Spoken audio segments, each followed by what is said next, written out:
যখন জন্ম তুমি নিয়েছিলে ভবে, তুমি মাত্র কেঁদেছিলে, হেসেছিল সবে।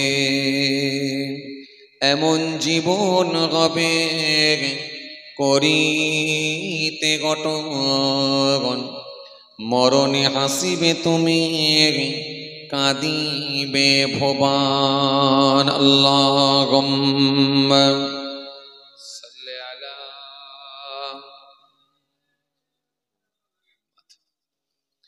ওয়া আলা আলি সাইয়্যিদিনা। उनका दर चुमने का सिला मिल गया, उनका दर चुमने का सिला मिल गया, सर उठाया तो मुझको खुदा मिल गया। आसियों का बड़ा मर्तबा मिल गया,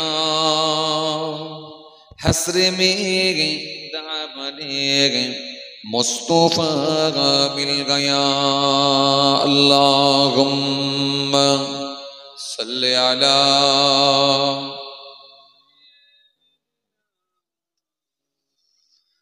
मोहब्बते पढ़ेन व अला आली।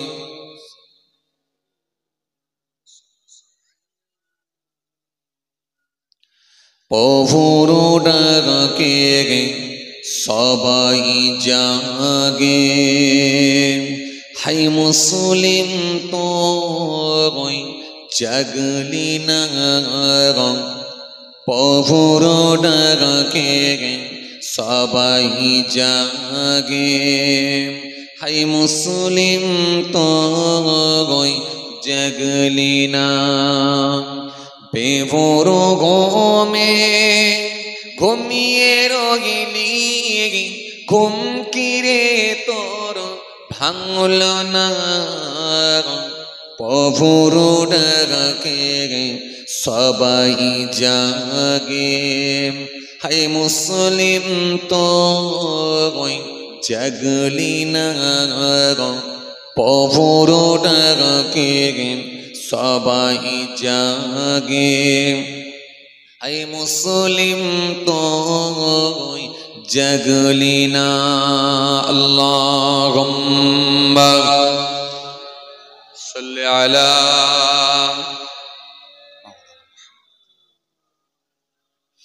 মোহাব্বতে ওয়া আলা আলি।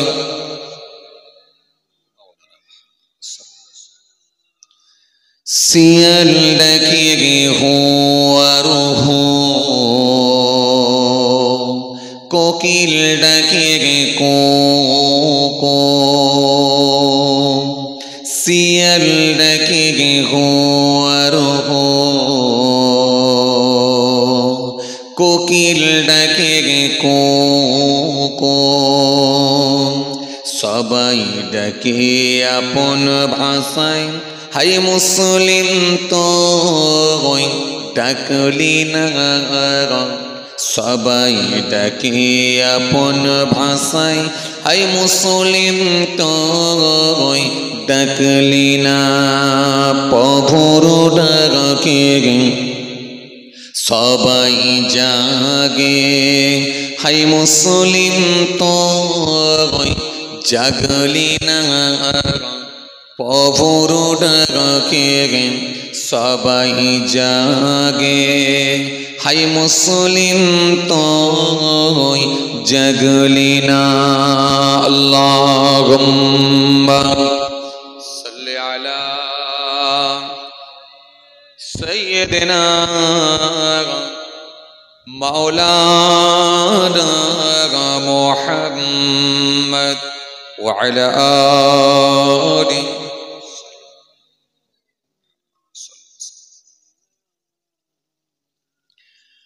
মিছে স্বপ্নের মায়ায় পড়ে নামাজ রোজা দিলি ছেড়ে,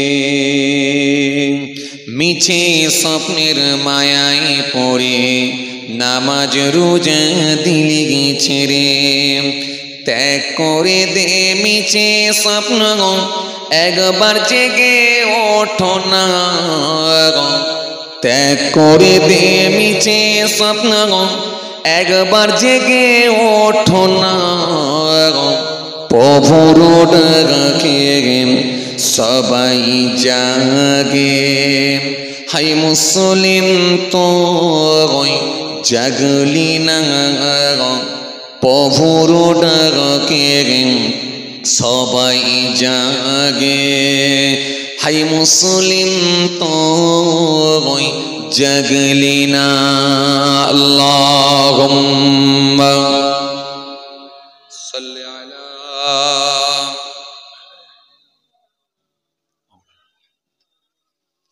ওয়া আলা আলি সাইয়্যিদিনা।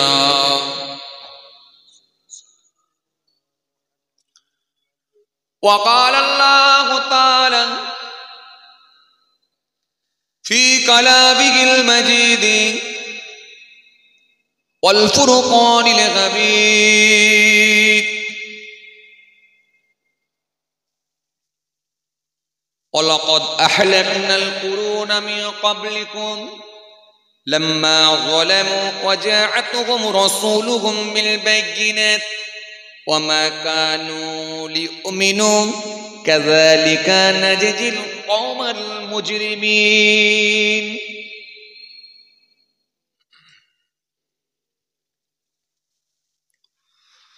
وقال النبي صلى الله عليه وسلم: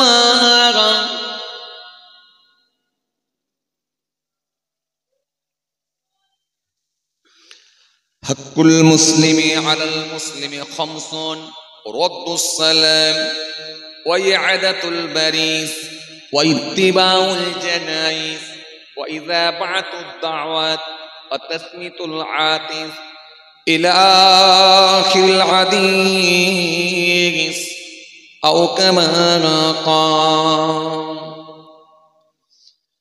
प्यारे हाजिरान मजलिस, সদ্য দিনদার, ইমানদার, পরেজগার, মুত্তাকি, বয়োজ্যেষ্ঠ আল্লাহওয়ালা প্রবীণ মানুষেরা, আজকের মাহফিলে বসে থাকা নামাজি, রোজাদার, দিনদার, খোদা ভীরু আল্লাহওয়ালা মানুষেরা, আজকের মাহফিলে বসে থাকা বয়োজ্যেষ্ঠ প্রবীণ মানুষেরা, আমার পিতৃতুল্য বাপেরা, আজকের মাহফিলে বসে থাকা আমার যুবক সাথী মহব্বতের ভাইরা, আমাদের ঘরের সন্তানেরা, আমার ছোট ছোট ভাই বোনেরা, আজকের মাহফিলে আগত বিশিষ্ট ব্যক্তিরা, হাফিজে কোরআন, ওলামায়ে কেরাম, হুফাজে কিরাম, খাস করে এই মসজিদের ইমাম সাহেব এবং আমাদের সম্মানীয় মুয়াজ্জিন সাহেব, আমাদের সম্মানীয় মোহতারাম ইমাম সাহেব, সকলকে আমি আমার অন্তঃস্থল থেকে অনেক অনেক সালাম, শুভেচ্ছা, ভালোবাসা জানিয়ে খুব অল্প সময় সংক্ষিপ্ত কিছু বয়ান করে আপনাদের খেদমত থেকে বিদায়।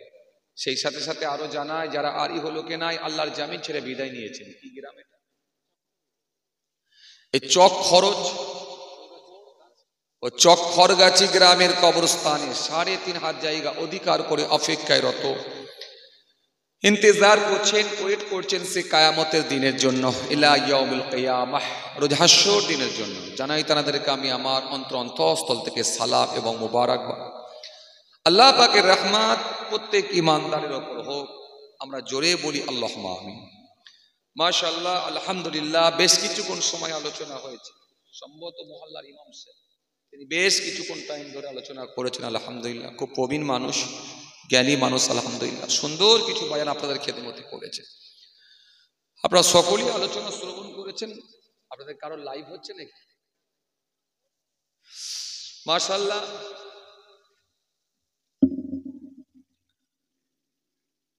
সুন্দর কিছু আলোচনা আপনারা শ্রবণ করেছেন।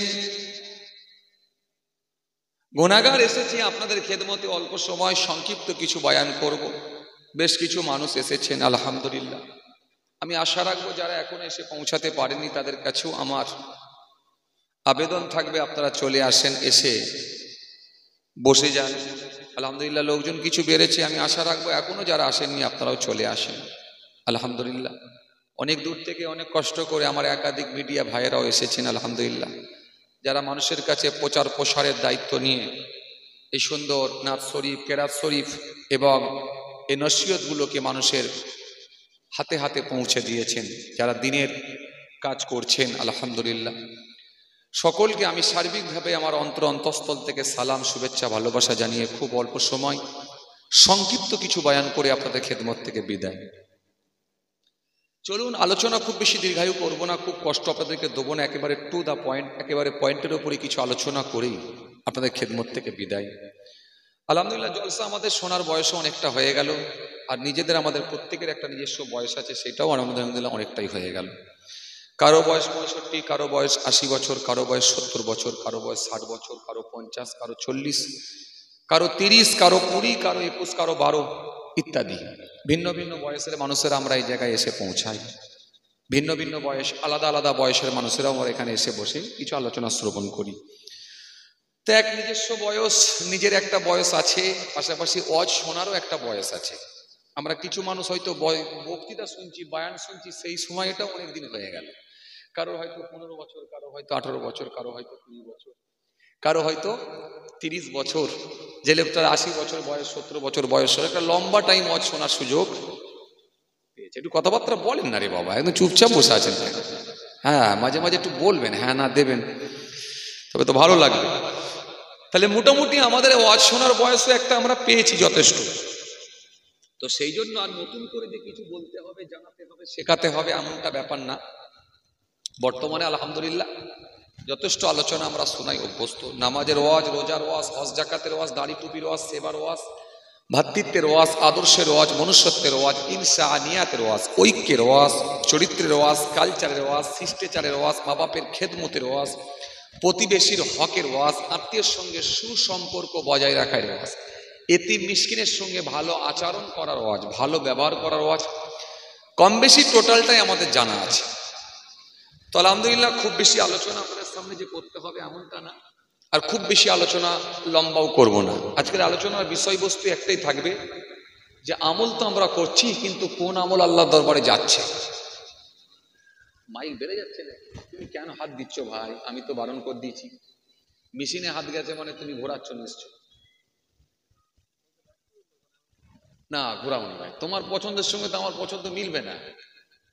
আমার দেখছো না সাদা জামা, সাদা কি বলে এই সুইটার, তোমার দেখছো লাল, কালো, সাদা, তাহলে সব রকম। তোমার পছন্দের সঙ্গে আমার পছন্দ মিলবে না।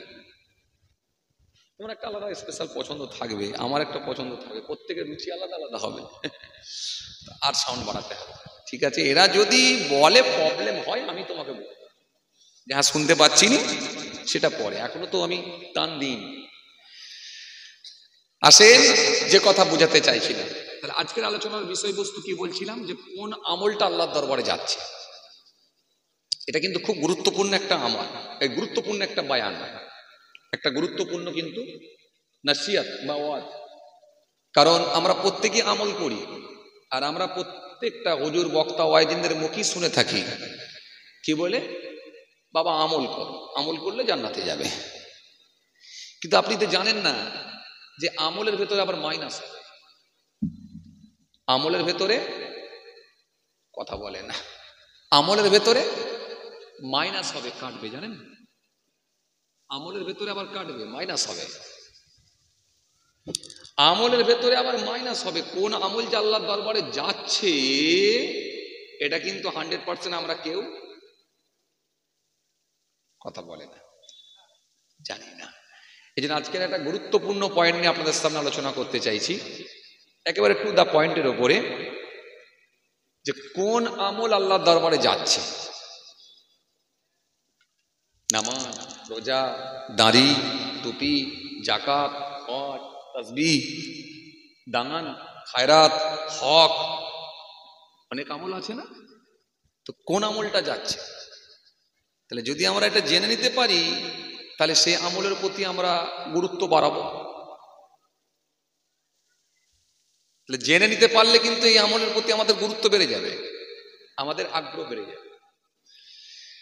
তো কোন আমল আল্লাহর দরবারে যাচ্ছে, এটা একটা খুব গুরুত্বপূর্ণ একটা পয়েন্ট। আমরা কিছু মানুষ মনে করি কি জানেন, যে এরকম মাহফিলগুলোতে যাওয়ার কোনো প্রয়োজন নেই। কেন বলেন তো? বলে এত বছর ওয়াজ শুনছি, ও আর হুজুররা কি বলবে, মৌলভী সাহেবরা কি বলবে, সব কমপ্লিট। কিন্তু মনে রাখবেন, কোরআন হাদিস এমন গ্রন্থ আজও পর্যন্ত কেউ পুরাতন করতে পারে না। আপনি যত টানবেন আপনাকে নতুন নতুন তথ্য দেবে, যত টানবেন তত আপনাকে নতুন নতুন তথ্য দেবে, নতুন নতুন কথা আপনাকে জানিয়ে দেবে, যত টানবেন, যত নেবেন, যত নেবেন। এই জন্য আপনাকে পড়াশোনা করতে হবে, স্টাডি করতে হবে। দুটো কাহিনী মুখস্থ করে চালালে হয় না, এই জন্য আপনাকে একটু পড়াশোনা করতে হবে। একটু পড়াশোনা করলে দেখবেন আপনি অনেক তথ্যমূলক আলোচনা করতে পারবেন। তো ভাইরা আমার, বন্ধুরা আমার, সাথী মহব্বতের ভাইরা, আলোচনা আমি আপনাদের সামনে খুব বেশি করব না, খুব কষ্ট আপনাদেরকে দেবো না। আলোচনা তো সর্বত্রই হচ্ছে, আর বর্তমানে খুব বেশি আলোচনা দরকার নাই। একেবারে যেগুলো মনে হবে দরকার আছে ধরে নেওয়া, ক্যাচ করে নেওয়া, আর 100% ইনশাআল্লাহ আল্লাহ রাজি হলে সেটাই আমাদের উপকারে এসে যেতে পারে। ভাইরা আমার, বন্ধুরা আমার, সাথী মোহাব্বতের ভাইরা, তাহলে কি বলছিলাম? কোন আমলটা আল্লাহর দরবারে, কোন আমলটা আল্লাহর দরবারে? কথা বলে না। বলছি কোন আমলটা আল্লাহর দরবারে, কোন আমলটা আল্লাহর দরবারে যাবে, পৌঁছাবে। তাহলে যে আমলটা পৌঁছাবে সেটার গুরুত্ব দেওয়া দরকার তো। কথা বলে না। যে আমলটা পৌঁছাবে সেটার গুরুত্ব দেওয়া দরকার। বাকি সব আমল কিন্তু যাচ্ছে না, এটা মনে রাখবেন। মাঝপথে আটকে যাবে, কেটে যাবে।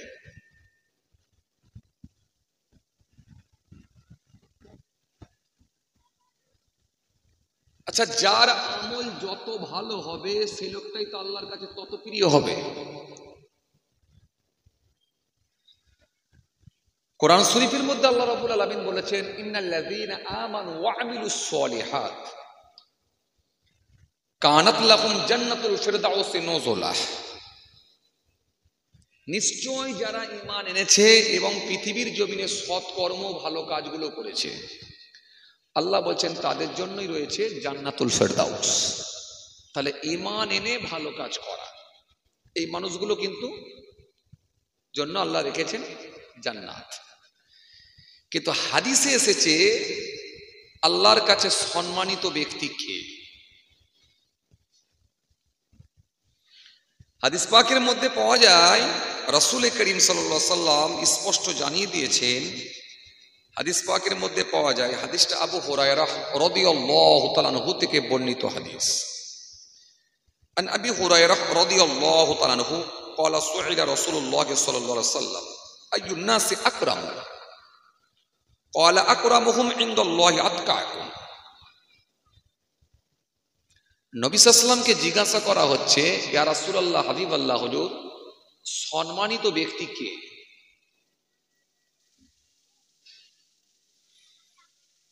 আচ্ছা, দুনিয়ার জমিনে আমাদের কাছে সম্মানিত ব্যক্তি কে? কাকে বেশি আমরা গুরুত্ব দিই বলেন তো? দোষ এই লোক সব উল্টো পাল্টা বলে। আরে যার টাকা আছে বেশি, ঠিক তো? ঠিক তো? কালকে যদি এই এলাকার একটা 6খানা স্টোরের মালিক আর 3খানা ভেরির মালিক আর রাজনীতিতে একজন বড় প্রভাবশালী নেতা যদি আপনার ঘরে আসে, আপনি কি করবেন বলেন দেখি?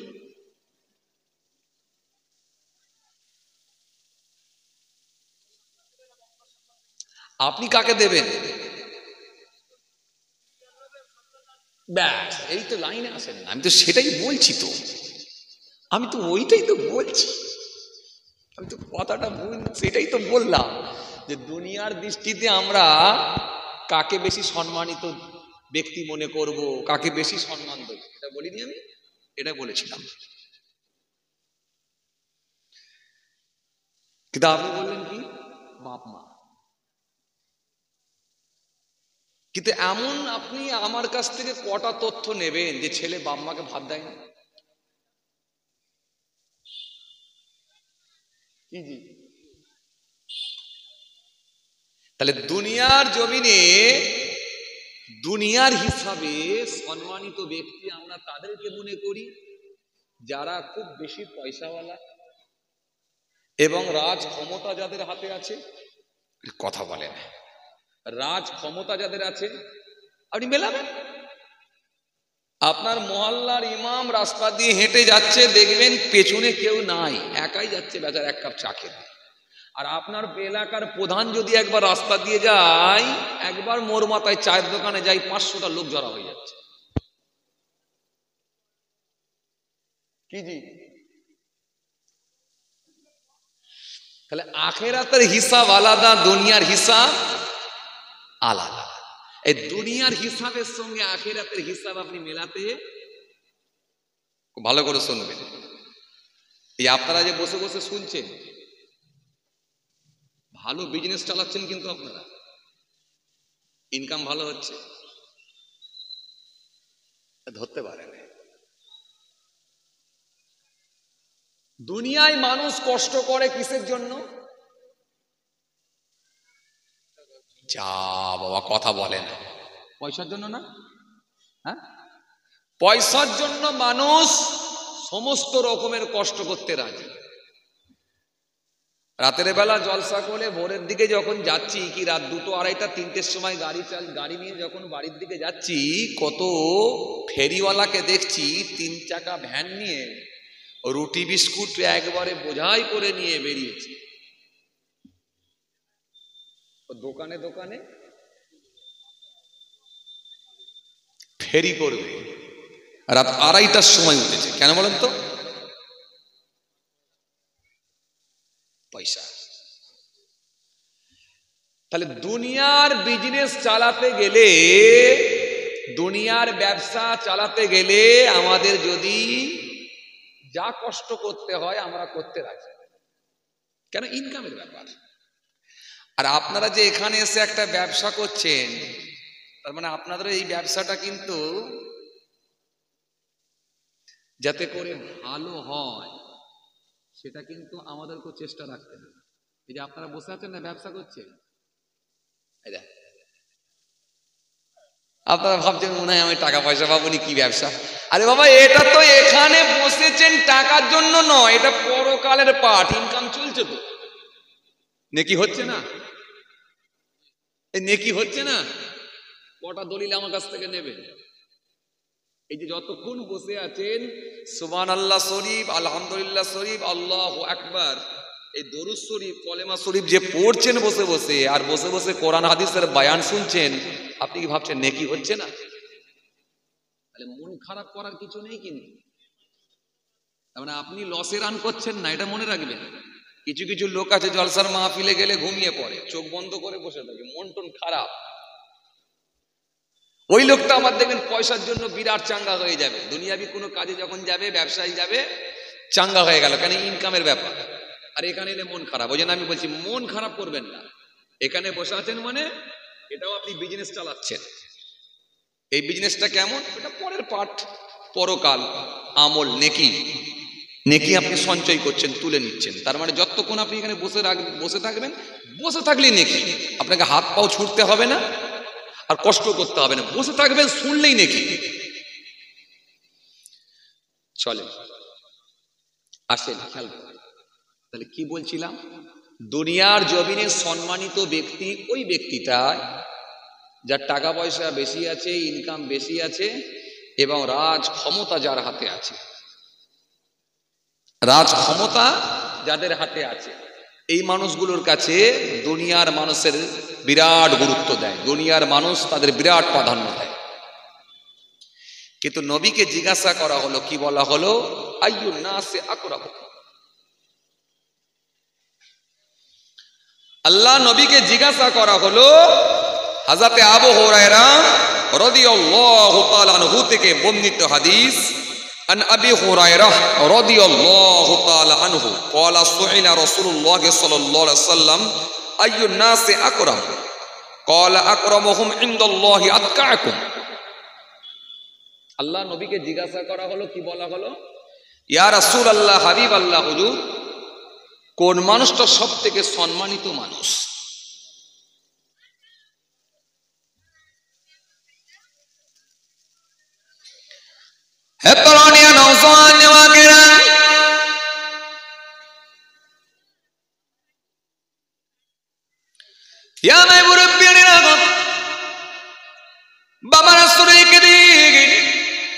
আমার নবীকে জিজ্ঞাসা করা হলো, ইয়া রাসূলুল্লাহ ইয়া হাবিবাল্লাহ, হুজুর কোন মানুষটা সব থেকে বেশি সম্মানিত মানুষ?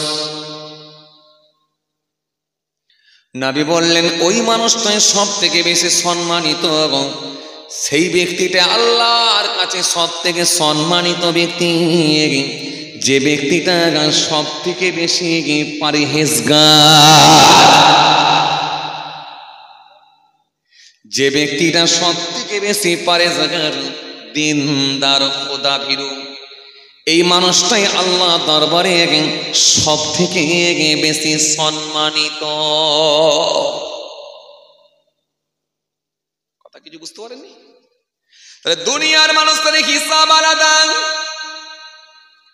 আর আখিরাতের হিসাব আলাদা। এই জন্য আমার নবীকে জিজ্ঞাসা করা হলো, আইয়ুন নাসি আকরামু, ইয়া রাসূলুল্লাহ, হাবিবাল্লাহ, কোন মানুষটা সব থেকে সম্মানিত মানুষ? নবী বললেন, ক্বালা আকরামুহুম ইনদাল্লাহি আতকাকুম। আল্লাহ নবী সুন্দর করে বললেন, ওই ব্যক্তিটা আল্লাহ দরবারে সব থেকে সম্মানিত, যে ব্যক্তিটা সব থেকে বেশি পরহেজগার। তাহলে পরহেজগার কারা? মুখে দাড়ি, পরহেজগার কারা? মাথায় টুপি, পরহেজগার কারা? পরহেজগার কারা?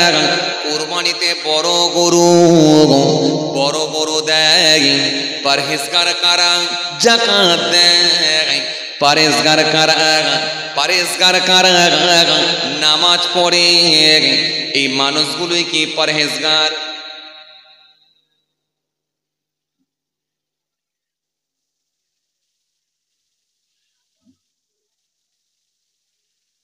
বাবা চুপ করে গেলেন যে? আরে বাবা, আপনার বয়স ছেড়ে দেন না, ওয়াজ শোনার বয়সটাও তো একটা হয়েছে। ওয়াজ শোনার বয়সটাও তো একটা হয়েছে, তো সেই বয়সটাকে কাজে লাগান না। আপনি আপনার অভিজ্ঞতা থেকে বলেন, এক্সপিরিয়েন্স থেকে বলেন, এতদিন যে ওয়াজ শুনলেন, অভিজ্ঞতা থেকে বলেন পরহেজগার কারা?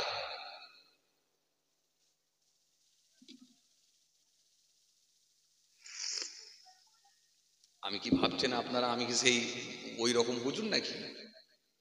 চোখ বন্ধ করে বকে যাই? না না, গত রাত্রে 3টের সময় ওয়াজ করছি, তাই এরকম লোক হই হই করছে, জেগে বসে আছে, একটা লোক ঘুমায় না আপনাদের দোয়ারে। তা আমি তো সব ওয়াজ করবো নি, আমি তো আপনাকে মাঝে মাঝে ভাবতে দেবো, আমি তো আপনাকে বলাবো। আপনি কি ভাবছেন সব আমি বলবো? পরহেজগার কারা?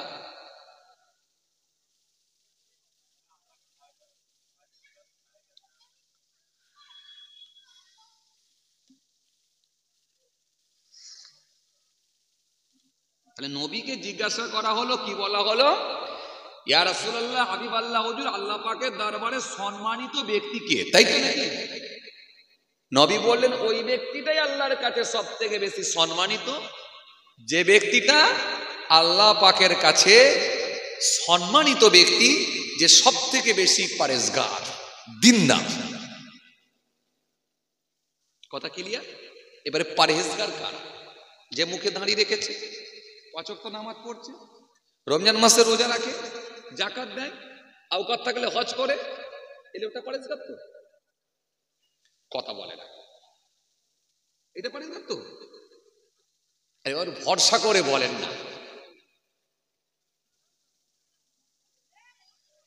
আমল করে পরহেজগার হবে না ইমাম সাহেব? তাও ঘাবড়ে যাচ্ছে, মহাবিপদে পরিচিত আমি, হচ্ছে না। তাহলে আমল না করলে পরহেজগার হওয়া যায়? এইবারে ধরেছে।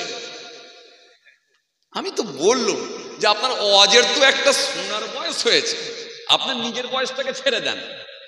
আপনার যে ওয়াজ শোনার বয়স 10 বছর হতে পারে, 15 বছর হতে পারে, 18 বছর হতে পারে, 30 বছর হতে পারে, এই যে আপনার ওয়াজ শোনার বয়সটাকে আপনি কাজে লাগান, আপনার ওয়াজ শোনার বয়সটাকে কাজে লাগিয়ে বলেন, আপনার অর্থাৎ এক্সপিরিয়েন্স, অভিজ্ঞতা থেকে বলেন। তাহলে আমল করলে পরহেজগার হওয়া আমল করে পরেজগার হওয়া। কেন? চাচা কি বললো? এই ইউটিউবার ভাই, চাচা কি বললো? চাচা বলছে আমল করে যাচ্ছে না। কেন? লোকের হক মেরে খাচ্ছে, মিথ্যে কথা বলছে, সুদ খাচ্ছে, তাই তো? তাহলে অনেক গোলমাল আছে, এই জন্য আমল করো পরেজগার হওয়া যাচ্ছে না। এটা কিন্তু চাচা বলে দিয়েছে। চলুন আমি আপনাকে আর একটা হাদিস দিই, আল্লাহ নবীর থেকে ধার করে আমি আর একটা হাদিস দিয়ে যাই। নবী আমার সুন্দর করে জানালেন, হাদিস পাকের মধ্যে পাওয়া যায়, আল্লাহ নবী সুন্দর করে জানিয়েছেন। হাদিসটা যাতে উমামা থেকে বর্ণিত হাদিস। হাদিস পাকের মধ্যে পাওয়া যায়, আল্লাহ নবী সুন্দর করে বললেন, কি বললেন? আন আবি উমামা রাদিয়াল্লাহু তাআলা আনহু قال قال رسول الله صلى الله عليه وسلم إن الله لا يقبل من العمل إلا ما كان له خالصا وابتغى به وجهه।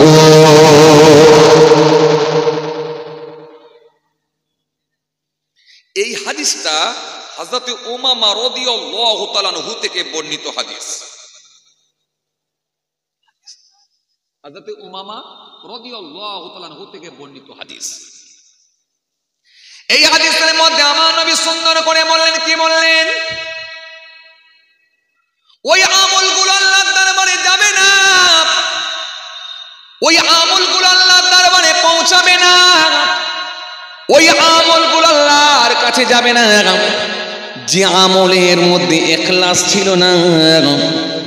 ইখলাস ব্যতীত, ইখলাস ছাড়া কোনো আমল কিন্তু আল্লাহর দরবারে যাবে না।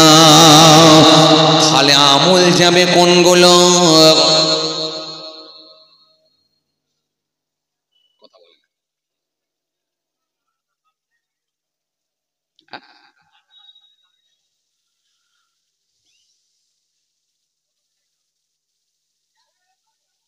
আমি হাদিসটা কি বলেছিলাম বলেন আপনাদের সামনে? আন আবি উমামা রাদিয়াল্লাহু তাআলা আনহু قال قال رسول الله صلى الله عليه وسلم إن الله لا يقبل من الأعمال إلا ما كان له خالصا أبتغى به وجهه।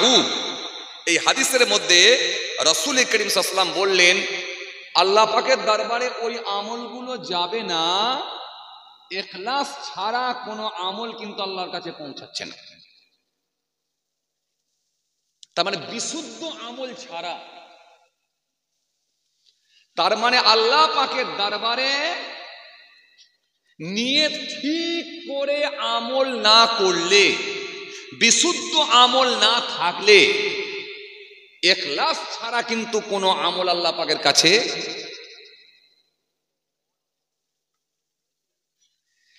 শুরুটা কি দিয়েছিল বলেন তো, যে কোন আমল আল্লাহর দরবারে যাবে?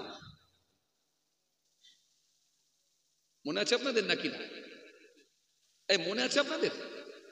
শুরুটা করেছিলাম কোন দিয়ে? না, নামাজ দিয়ে নয়, রোজা দিয়ে, হজ যাকাত দিয়ে নয়। আমি শুরুটা করেছিলাম আমল তো সবাই করছি আলহামদুলিল্লাহ, কিন্তু কোন আমল আল্লাহর দরবারে পৌঁছাবে? মনে আছে আপনাদের? তাহলে এখানে কি বুঝলেন? ইখলাস ছাড়া কোনো আমল।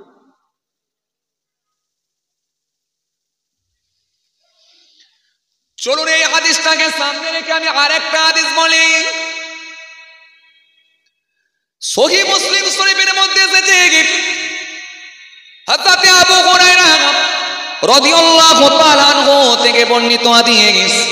আল্লাহ নবী সুন্দর করে জানিয়ে দিয়েছেন, কাল কিয়ামতের ময়দানে একটা শ্রেণীর শহীদ, একটা শ্রেণীর আলেম, একটা শ্রেণীর দাতা, এদেরকে আমার আল্লাহ জাহান্নামে দেবেন।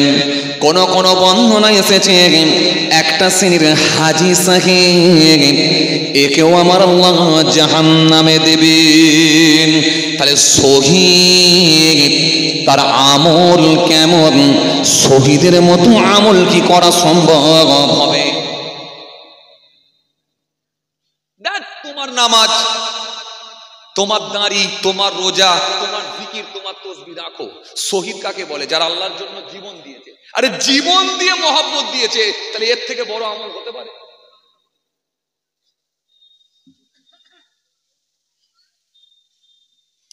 রাখো তোমার নামাজ, রাখো তোমার দাড়ি, রাখো তোমার টুপি, রাখো তোমার জিকির, রাখো তোমার ভালো কাজ, রাখো তোমার যাকাত। শহীদকে যে আল্লাহর জন্য সরাসরি জীবন দিয়ে দিয়েছে, জীবন দিয়ে দিয়েছে আল্লাহর জন্য, নিজের জীবনকে আল্লাহর জন্য উৎসর্গ করে দিয়েছে, নিজের জীবনকে বিসর্জন দিয়েছে, এটা কত বড় আমল!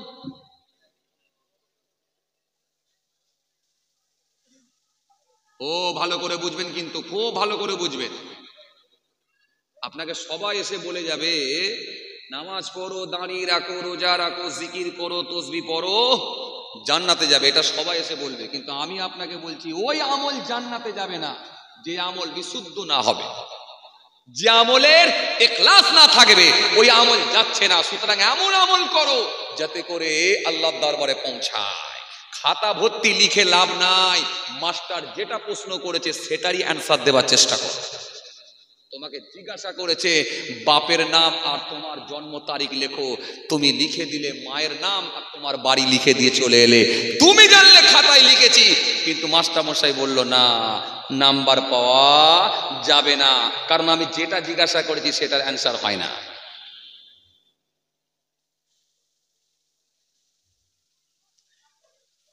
আজকে কিছু বুঝতে পারছেন বা?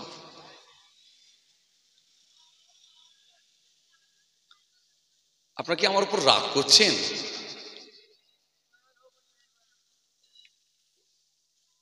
কি বলছে বলবে?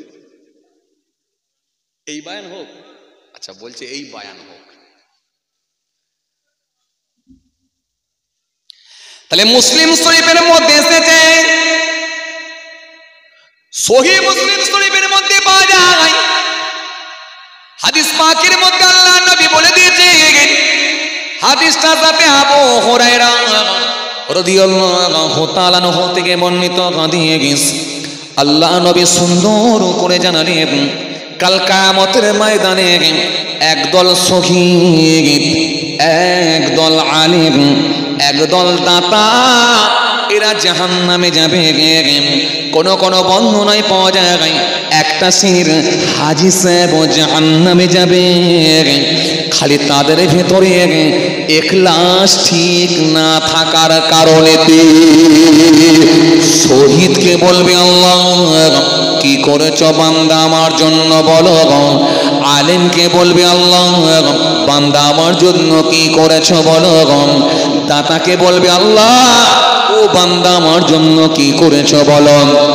হাজীকে বলা হবে, আমার জন্য কি করেছ বলো, কি আমল করেছ হিসাব দাও।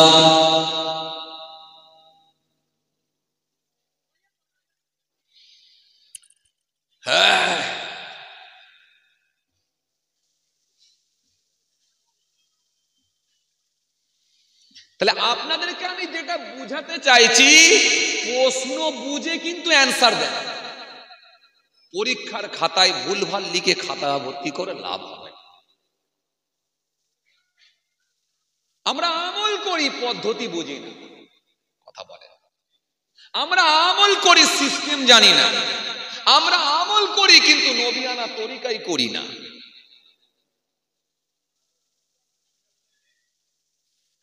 একটা 5টা টাকা দান দেবেন, সেটাও নবিয়ানা তরিকাই হতে হবে। মুখে দাড়িটা রাখবেন, এটাও নবিয়ানা নকশাই হবে। এক গিলাস পানি খাবেন, সেটাও নবিয়ানা নকশাই হবে। গায়ে পাঞ্জাবিটা পরবেন, সেটাও নবিয়ানা তরিকায় নকশাই হবে। রাস্তা দিয়ে হাঁটবেন, সেটাও নবিয়ানা তরিকায় নকশাই হবে। তরিকায় যদি নবিয়ানা হয়, নকশাই যদি নবিয়ানা হয়, তাহলে ওই আমলটাই বিশুদ্ধ আমল, ওটাই আল্লাহর দরবারে যাবে। ওটাই ভেতরে ইখলাস ছিল, আল্লাহর ভয় ভীতি ছিল, নবীর সিস্টেমে হয়েছিল।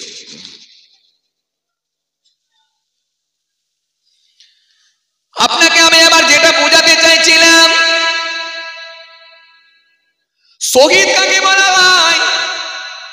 নবীকে জিজ্ঞাসা করা হলো, আইয়ুন নাসি খায়রুন ইয়া রাসূলুল্লাহ, ইয়া রাসূলুল্লাহ হাবিবাল্লাহ হুজুর কোন মানুষটা সবথেকে ভালো মানুষ হুজুর? নবী বললেন ক্বালা লিমান ক্বালা আমরুহু ওয়া হাসানা আমালুহু। আল্লাহর নবী বললেন যার বয়স বেশি সাথে আমল ভালো। নবীকে জিজ্ঞাসা করা হলো আইয়ুল আমাল আহাব্বু ইলাল্লাহ আযজা ওয়া জাল। ইয়া রাসূলুল্লাহ হাবিবাল্লাহ হুজুর সবথেকে ভালো আমল কি আমল হুজুর? নবী বললেন সবথেকে ভালো আমল হলো ক্বালা সলাতু আলা ওয়াক্তিহা, নামাজের সময়ে নামাজ পড়ে নেওয়া। সুম্মা তারপরে কি হুজুর? নবী বললেন ক্বালা বিরুল ওয়ালিদাইনি, মা বাপের খেদমত করা, মা বাপের সঙ্গে ভালো আচরণ করা, এটা হলো ভালো আমল। আবার মহব্বতে সুবহানাল্লাহ বলবেন না? আমি বারবার কিন্তু বলবনি আপনাকে, সুবহানাল্লাহ বলবেন কি না বলবেন সেটাও আপনার ব্যাপার। বিশ্বাস করেন 2024 সাল থেকে পুরো ওয়াজ করার সিস্টেম আলাদা করে নিয়েছি। একটা কাউকে ডাকবো নি, সুবহানাল্লাহ বলতে বলবো নি। কেন? কেন ভাই? যে লোকটা চায়ের দোকানে বসে আছে, যে লোকটা বাদাম খাচ্ছে, যে লোকটা রাস্তায় ঘুরছে, সে কি জানে না মাহফিলের গুরুত্ব কত?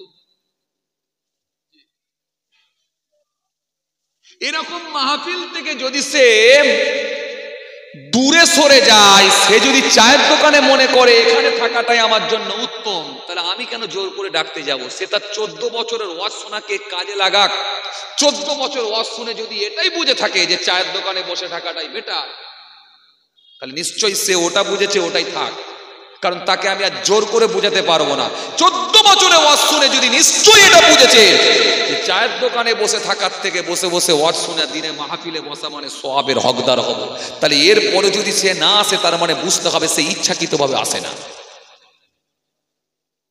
তাহলে তাকে আমি ডেকে কিন্তু সময় নষ্ট করব না। সুবহানাল্লাহ আপনাকে আমি জোর করে বলতে বলছি না, এই কারণে আপনি আপনার ওয়াজ শোনার বয়স হয়ে গেল 14 বছর। 14 বছর ওয়াজ শোনার বয়সকে কাজে লাগিয়ে যদি বুঝতে পারেন যে এই জায়গায় সুবহানাল্লাহ বলা দরকার আছে, তাহলে বলবেন। যদি মনে হয় 2 ঘন্টা ওয়াজ শুনে ফেলবো, একবারও সুবহানাল্লাহ বলা দরকার নাই, তাহলে আপনি দেবেন না।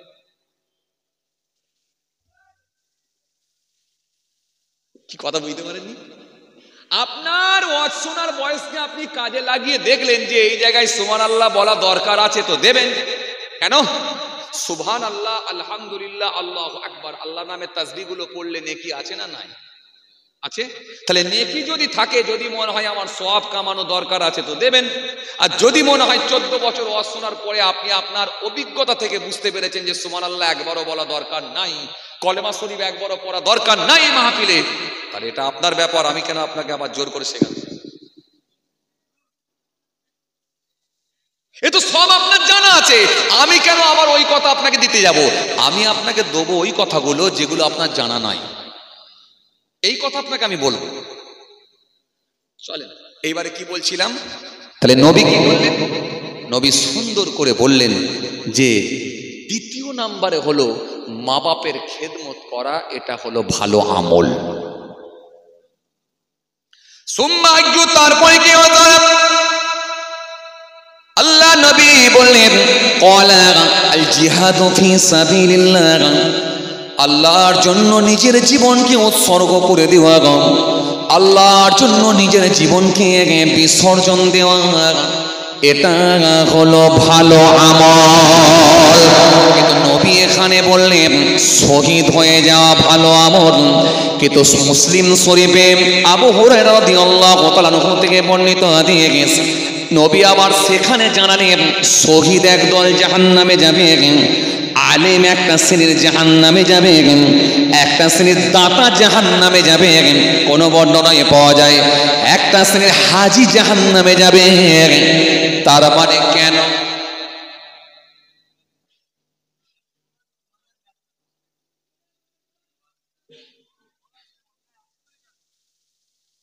এই তো ধরতে পারছো তো ধরতে পারছো তো? এরা এইটাই তো আমি বলতে চাইছি, ধরে ফেলেন ওয়াজ না, একদম ঠিক। একটু বলছি ধরতে পারছেন আপনারা, তাহলে নিশ্চয়ই গোলমাল আছে। গোলমাল আছে তো, গোলমাল আছে বলি যাচ্ছে না। এইবার আপনাকে সেইভাবে লিখে আসতে হবে যাতে করে নাম্বারটা সঠিকভাবে পাওয়া যায়। মাস্টার জিজ্ঞাসা করেছে তোমার ডেট অফ বার্থ, তোমার বয়স কত এবং তোমার বাপের নাম। ভুল করে যদি মায়ের নাম লিখে দিয়েছে আর গ্রামের নাম লিখে দিয়ে চলে আসি, কি মায়ের বয়স লিখে দিই আর গ্রামের নাম লিখে দিই? আর জিজ্ঞাসা করেছে তোমার বাপের নাম, লিখছো তুমি গ্রামের নাম। জিজ্ঞাসা করেছে তোমার বয়স, ডেট অফ বার্থ তোমার বয়স, তুমি লিখছো মায়ের বয়স। তুমি ভাবলে খাতায় ঠিকই লিখেছি, কিন্তু মাস্টার বললো এটা। তাহলে একটা শ্রেণীর শহীদ জাহান্নামে যাচ্ছে, একটা শ্রেণীর আলেম জাহান্নামে যাচ্ছে, একটা শ্রেণীর দাতা জাহান্নামে যাচ্ছে। এর কারণ এটাই হলো তাদের ভেতরে আমল ছিল কিন্তু ইখলাস ছিল না, আল্লাহর সন্তুষ্টির জন্য হয় না। এজন্য কিয়ামতের ময়দানে আল্লাহ বলবেন ও শহীদ বলো কি করেছো, এবারে বলো হিসাব দাও। আল্লাহ সেই দিনেতে আলেমকে বলবেন, দাতাকে বলবেন, শহীদ ব্যক্তিকে বলবেন, হাজী সাহেবকে বলবেন ও আমার বান্দারা কি করেছো হিসাব দাও, পৃথিবীর জমিনে কি করেছো বলো।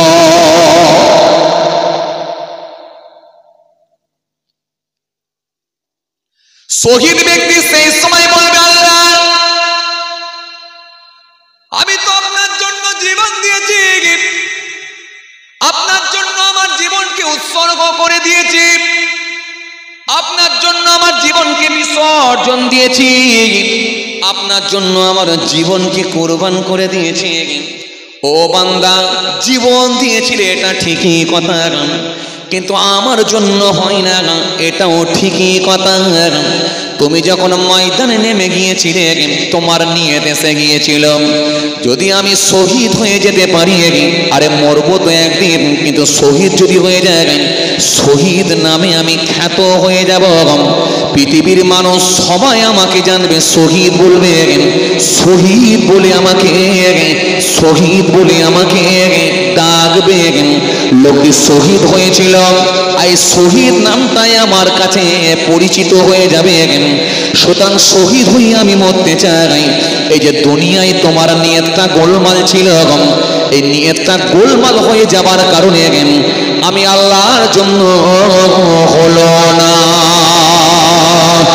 দাতাকে বলবে বান্দা কি করেছো হিসাব দাও।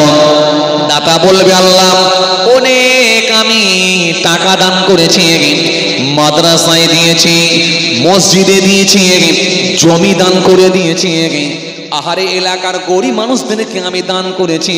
ও বান্দা হয় না, এটা তো আমার সন্তুষ্টির জন্য হয় না। তুমি বলেছিলে যদি বেশি বেশি করে দান করতে পারি লোকে আমাকে দাতা বলবে, লোকে আমাকে বিশিষ্ট সমাজসেবী বলবে, লোকে আমাকে উঁচু চেয়ার দেবে, লোকে আমাকে ভালো একটা জায়গা দেবে। তোমার নিয়তের গোলমাল ছিল বান্দা, তোমার ভেতরে ইখলাস ছিল না, আমার সন্তুষ্টির জন্য হলো না। সুতরাং ওই দানকে আমি আল্লাহ পছন্দ করি না। সেদিনে কিন্তু আল্লাহর কাছে ধরা পড়বে। সেই দিনটা কোন দিন?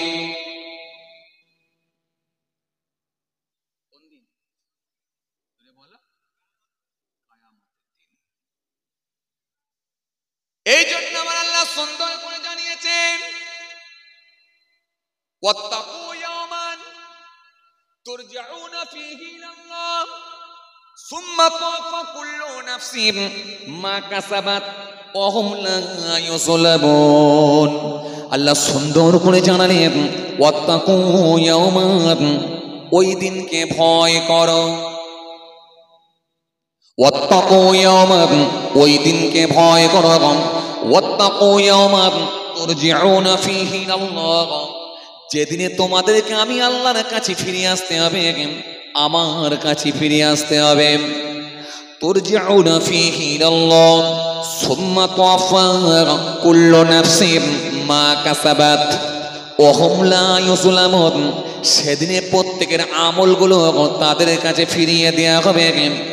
অহমলা ইউজুলামুন, সেদিনে কিন্তু কারো উপর কোনো জুলুম করা হবে না। সেই দিনটা কোন দিন? আখিরাতের দিন। সেই দিনটা হলো কিয়ামতের দিন, যেদিনে বান্দা পালাবার কোনো জায়গা পাবে না। আর যেখানে মরুক না কেন আল্লাহর কাছে গিয়ে ফিরে আসতে হবে। কথা ঠিক কিনা? পানিতে ডুবে, আগুনে পুড়ে, হাওয়াতে ফ্লাইটে উড়ে, ভূমিকম্পে মাটির নিচে চলে, বজ্রপাতে জমা করা হবে এক জায়গাতে। সেই দিনটা কোন দিন? আখিরাতের দিন। জমা করা হবে এক জায়গাতে, সেটা হলো আখিরাতের দিন, যেদিনে কোনো ক্ষমতা চলবে না, শক্তি চলবে না, পাটির বল, লাঠির বল, কায়ের বল, ক্ষমতার বল, দেশের বল, দশের বল, শক্তির বল। ফেরেশতা খালি একটাই কথা বলবে, সোজা হয়ে চল। সেদিন আল্লাহ একটাই কথা বলবেন, কি করেছিস এবারে বল। সেই দিনটা কোন দিন? জোরে। আখিরাতের দিন, যেদিনের মালিক হবে আল্লাহ, মালিক ইয়াউমিদ্দিন, বিচার দিনের মালিক হলেন আল্লাহ। ইয়্যাকা না'বুদু, আমরা শুধু তোমারই ইবাদত করি, ওয়া ইয়্যাকা নাস্তাঈন, তোমারই কাছে সাহায্য চাই। ইহদিনাস সিরাতাল মুস্তাকিম, তুমি আমাদেরকে সহজ সরল পথ দেখাও। সিরাতাল লাযীনা আন'আমতা আলাইহিম, ওই সব লোকেদের পথ দেখাও যাদেরকে তুমি নিয়ামত দিয়েছো। গায়রিল মাগদুবি আলাইহিম ওয়ালাদ-দাল্লিন, যাদের উপর গজব পড়ে নিয়ে যারা পথভ্রষ্ট হয়নি। সেদিনের মালিককে আল্লাহ। সেদিনে শহীদও ধরা খেল, আলেমও ধরা খেল, দাতাও ধরা খেল, হাজিও ধরা খেল। খালি আমলটা মালিকের সন্তুষ্টির জন্য হয় না, ইখলাস ছিল না।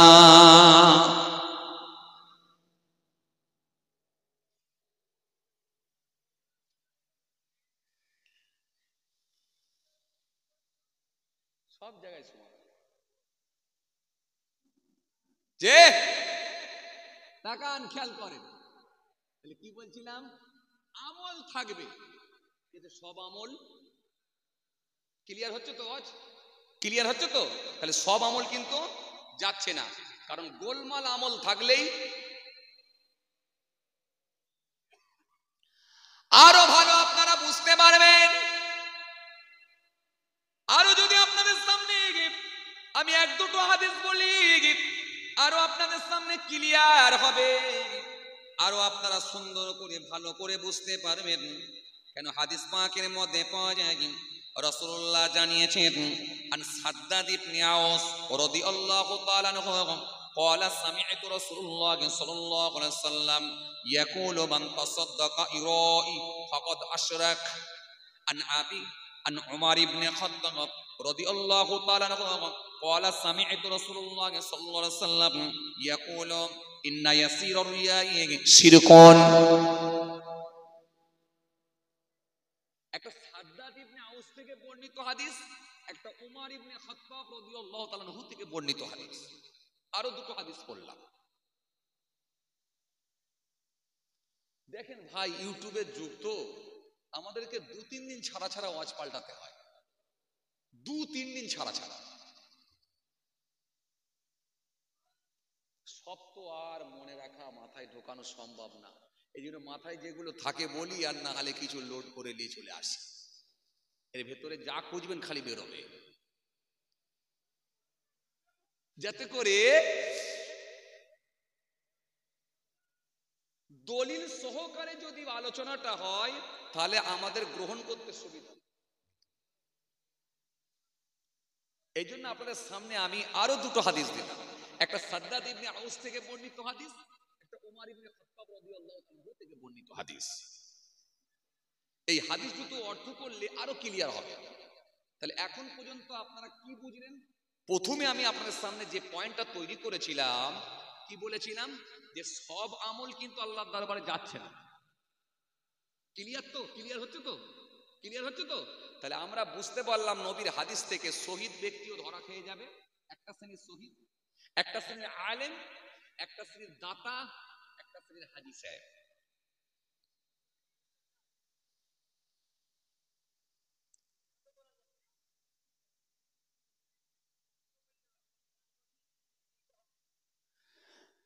নবী জানিয়ে দিয়েছেন ইন্নাল ইসলাম ইয়াহদিমু মা কানা ক্বাবলাহু ওয়া ইন্নাল হিজরাতা তুহদিমু মা কানা ক্বাবলাহু ওয়া ইন্নাল হজ্জা ইয়াহদিমু মা কানা ক্বাবলাহু। ইসলাম ওই সমস্ত গুনাহ ধ্বংস করে দেয়, শেষ করে দেয় যাহা তাহার পূর্বে করিয়াছিল।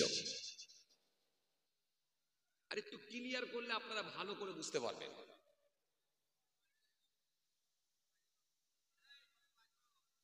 বক্সটা বাজছে না? এই বক্সটা বাজছে না বলছে।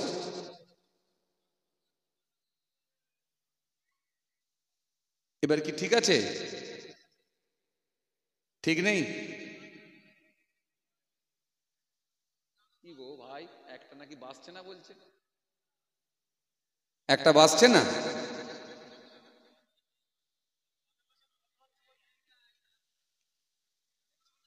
আচ্ছা ঠিক আছে ভাই, দেখছি, চেষ্টা করছি। আপনারা মোটামুটি শুনতে পাচ্ছেন তো? বাস ঠিক আছে, শুনতে পেলেই হবে ইনশাআল্লাহ।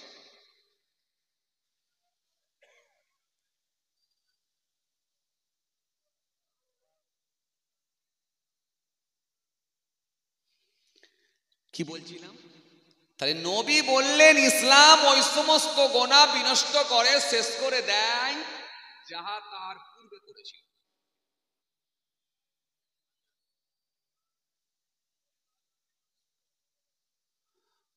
কোন ভিন্ন ধর্মের মানুষ যদি হয়, জন্মের পর থেকে নিয়ে 60 বছর পর্যন্ত সে তার ধর্মের বিধান মেনেছিল, কিন্তু 60 বছর পরে বুঝতে পেরে গেল যে একমাত্র সঠিক ধর্ম হলো ইসলাম ধর্ম। সুতরাং ইসলামে রয়েছে শান্তি, ইসলামে রয়েছে ভ্রাতৃত্ব, ইসলামেই রয়েছে আল্লাহর সন্তুষ্টি। আর ইসলাম ধর্ম যদি সঠিকভাবে পালন করা হয়, এতেই রয়েছে আল্লাহর জান্নাত। এখন 60 বছর পরে যদি বুঝতে পেরে গিয়ে ওই মানুষটা যদি ঈমান কবুল করে নেয়, আর আমার আল্লাহ যদি রাজি হয়ে যায়, খুশি হয়ে যায়, নবীর হাদিস থেকে প্রমাণ হয়ে গেল আল্লাহ ইচ্ছা করলে তার পূর্বের গুনাহগুলোকে মাফ করে দিয়ে ওই মানুষটাকে আমার আল্লাহ বেগুনাও করে দিতে পারে।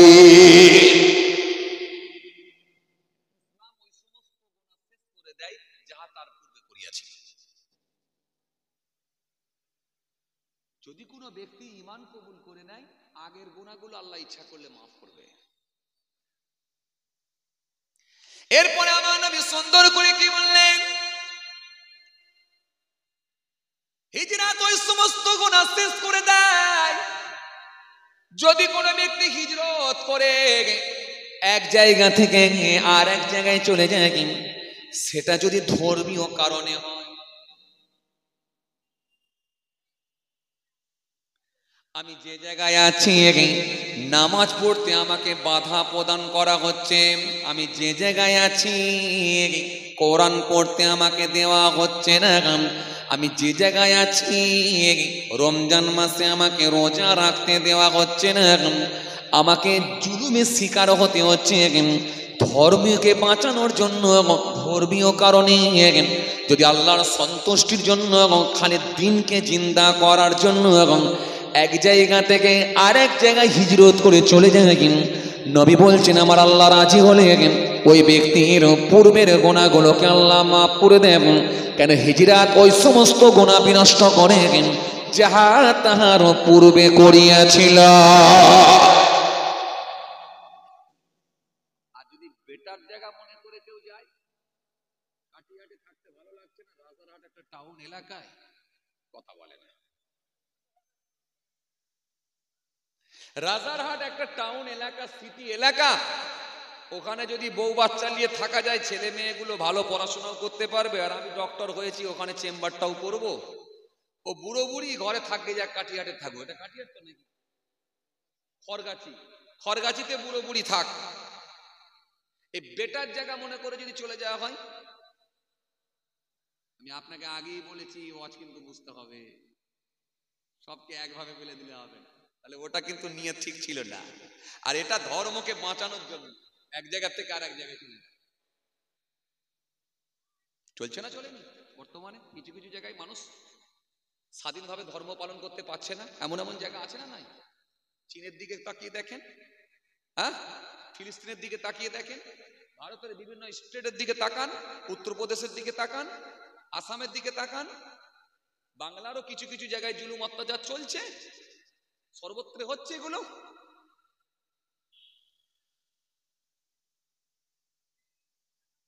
তাহলে হিজরাত ওই সমস্ত গুনাহ বিনষ্ট করে শেষ করে দেয় যাহা তার পূর্বে করেছে। পূর্বের গুনাহগুলোকে আল্লাহ মাফ করে দেয়। খালি ধর্মকে বাঁচানোর, টিকিয়ে রাখার জন্য যদি হিজরত করে দেয়, আল্লাহ ইচ্ছা করলে আগের গুনাহগুলোকে মাফ করে দিতে পারে। এরপরে আমার নবী সুন্দর করে বললেন, হজ ওই সমস্ত গুনাহ শেষ করে দেয়। যে ব্যক্তিটা একবার কাবা বাইতুল্লাহ তওয়াফ করে হাজরে আসওয়াদে চুমা দেয়, সাফা মারওয়া সহি করে, মিনা মুজদালিফায় যায়, হাজরে আসওয়াদে চুমা দেয়, কাবা শরীফের তওয়াফ করে, একবার হারাম শরীফের সামনে যায়, নবী রওজায় যায়। যদি ব্যক্তিটা হজ করে ফিরে আসতে পারে, ইখলাসের সঙ্গে হয়, আমার নবী জানিয়ে দিয়েছেন আগের গুনাহগুলোকে আল্লাহ মাফ করে দেয়।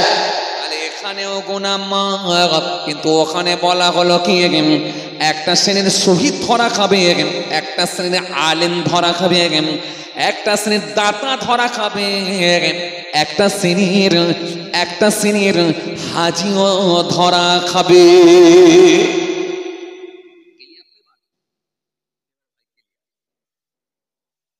হাজী সাহেবটা কেন যাবে বলছিলেন না? ওই হাজী সাহেব গুলি তো গোলমালের হাজী সাহেব, হজ করেছে ঠিকই, কিন্তু বাড়ির সামনে রাস্তার উপরে ফুটো মেরে দিয়েছে ঠিকই। ওই হাজী সাহেবগুলি তো গোলমালের হাজী সাহেব, হজ করেছে ঠিকই, কিন্তু নিজের বাড়ির সামনে সরকারি জায়গার ওপরে খুঁটো মেরে দিয়ে পাড়ার লোককে একটা গাড়ি পর্যন্ত ঢুকতে দেব না।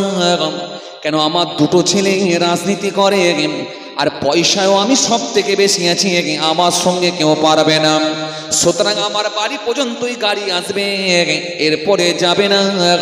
খুঁটো মেরে বাড়ির সামনে আটকে দিয়ে রাস্তাটাকে এমন ভাবে সংকীর্ণ করে দেয়, প্রতিবেশী মানুষগুলোর গাড়ি পর্যন্ত পাড়ার ভেতরে ঢুকতে পারে না। আসলে এই হাজী সাহেবগুলোই হলো গোলমালের হাজী। হজ করতে যাওয়ার আগে লুঙ্গির খড় তুলে দিয়ে গালি গালাজ করেছিল, ফিরে এসে সেই একই অবস্থা দেখালো। পাল্টালো না তোমার অভ্যাস, শুধু পাল্টানো হলো লেবাস। পাল্টালো না তোমার অভ্যাস, শুধু পাল্টানো হলো লেবাস। মাথায় দিলে টুপি, মুখে রেখেছ দাঁড়িয়ে, মাথায় দিয়েছ টুপি, লোকের পেছনে চালাচ্ছ শুধু কূটনীতি। ক্লিয়ার?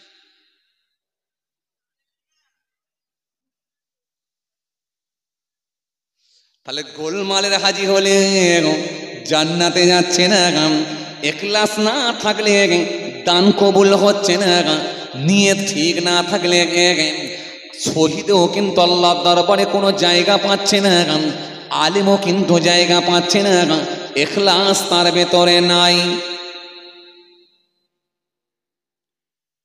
এই জন্য এই কথাকে সামনে রেখে আমি দুটো হাদিস পড়েছিলাম। একটা হাদিস হযরত সাদ্দাদ ইবনে আউস থেকে বর্ণিত হাদিস, আর একটা হাদিস ওমর ইবনে খাত্তাব রাদিয়াল্লাহু তাআলা আনহু থেকে বর্ণিত হাদিস।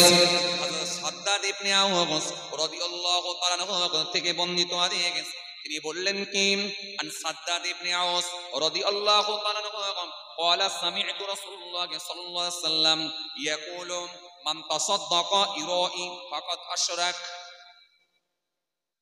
عن عمر بن الخطاب رضي الله تعالى عنه قال سمعت رسول الله صلى الله عليه وسلم يقول إن يسير الرياء شرك. দুটো হাদিস পড়েছিলাম।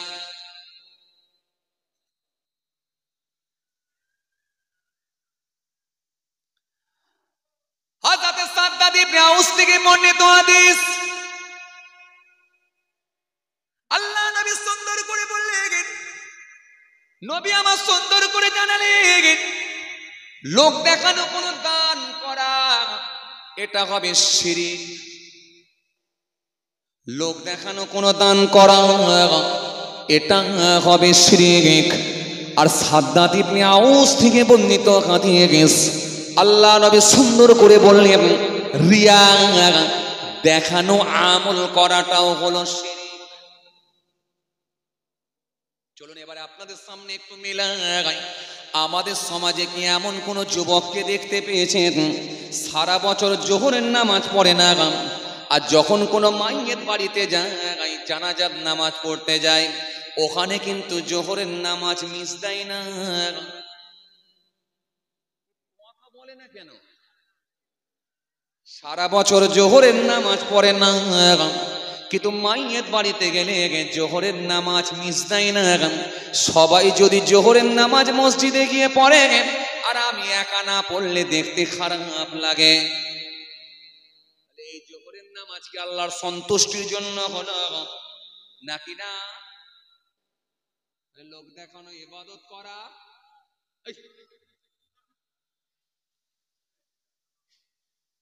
লোক দেখানো ইবাদত করা শিরক।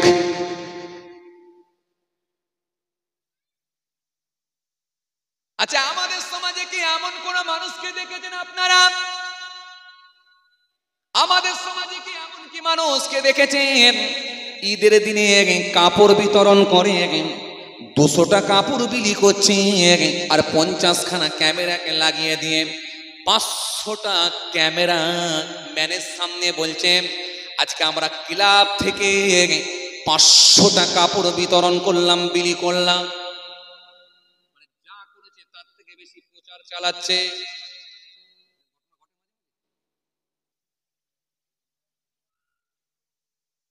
কাপড় দিয়েছে 200, প্রচার হচ্ছে 500। কথা বলছে, এরকম ঘটনা ঘটে, এরকম ঘটনা ঘটে, এরকম ঘটনা ঘটে। কোরবানিতে কি এমন ঘটনা ঘটে যে 32,000 টাকা দিয়ে গরু কিনে চায়ের দোকানে গিয়ে বলছে, ভাই তোর গরু কত দাম নিল? বলে 28,000। গোশ কত হবে বল?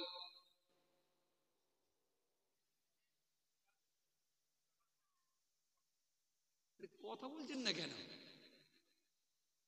কুরবানিতে এরকম লোক কিছু পাওয়া যায়? কুরবানির মার্কেটে চায়ের দোকানে গিয়ে বলছে, ভাই তোর গরুর দাম কত? বলে 25,000। বলে ওজন কত? বলে 75,000।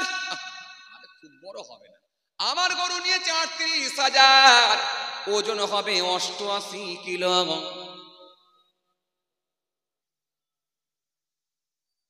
আপনি কি বুঝলেন? এর মধ্যে কি এখলাস ঠিক ছিল বলে মনে হয়? চলো আপনার সামনে আমি আরেকটুখানি ক্লিয়ার করব। রাসূলুল্লাহ জানিয়ে দিয়েছেন, তৎকালীন সময়ে আমার নবী জানিয়েছেন, তৎকালীন সময়ে 3 জন ব্যক্তি রাস্তা দিয়ে হেঁটে হেঁটে হেঁটে হেঁটে যাচ্ছেন। বিশাল ঝড় পানি শুরু হয়ে গেল, দাঁড়াবার কোনো জায়গা নাই, আশ্রয় নেবার কোনো স্থান জায়গা পাওয়া যাচ্ছে না। কেন তৎকালীন সময়ে আমাদের মতো আজকের দিনের মতো রোডের সাইডে রাস্তার ধারে এত বড় বড় বড় বড় মার্কেট ছিল না, দোকানদানিগুলো ছিল না, তৎকালীন সময়ে রাস্তাঘাট এরকম উন্নত মানের ছিল না, গাড়ি ঘোড়াগুলো এত উন্নত মানের ছিল না।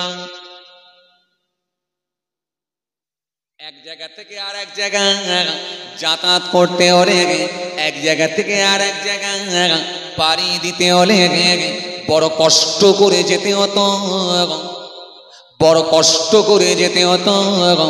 জঙ্গলের ওপর দিয়ে, একেবারে মরুভূমির বালুর ওপর দিয়ে হেঁটে হেঁটে হেঁটে হেঁটে যেতে হতো, বড় কষ্টকর হয়ে যেত। মানুষের যাতায়াতটাও বড় কঠিন ছিল।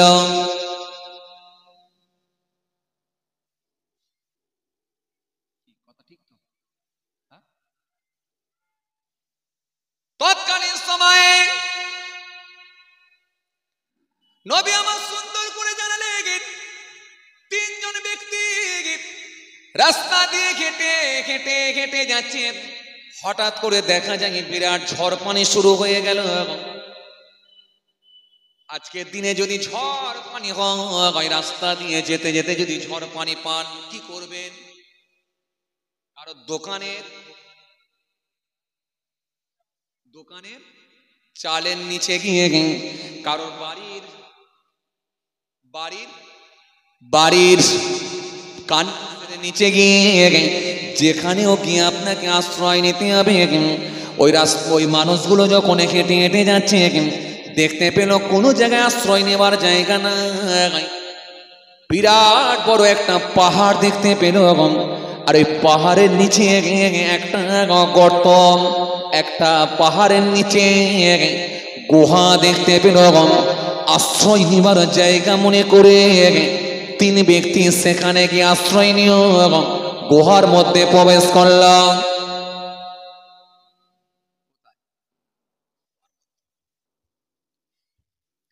গুহার মধ্যে গিয়ে যখন প্রবেশ করেছে, বিশাল ঝড়, বিশাল পানি, বিশাল সাইক্লোন, বিরাট ঝড়। মানুষগুলো ওই গুহার মধ্যে গিয়ে ঝরঝর করে কাঁদতে লাগলো। হঠাৎ করে দেখা যায় ওপর থেকে একটা বড় পাথর গড়িয়ে গড়িয়ে গড়িয়ে এসে এমন ভাবে এসে গুহার মুখটা আটকে দিল। গুহার মুখটা বন্ধ হয়ে গেল। তিনজনার জ্যান্ত কবর হয়ে গেল। কান্না আরো বেড়ে গেল। মানুষ যখন বুঝতে পারবে মৃত্যু নিশ্চিত, যদি এটা বুঝতে পারে, কান্না অটোমেটিকলি বার হয়। কান্না ছাড়ার কোনো পথ না। আপনারা এখানে যারা আছেন, কোনোদিন হেলিকপ্টারে চেপেছেন?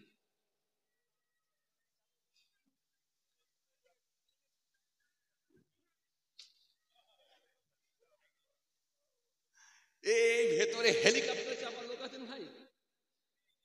আমার কিন্তু হেলিকপ্টারে এখনো চাপা হলো নি। বড় শখ একেবারে হেলিকপ্টার চাপবো। প্লেনে চেপেছেন না? এখানে আছে? তাও নেই। হাজি সাহেবেরা আছেন, আলহামদুলিল্লাহ। ঠিক,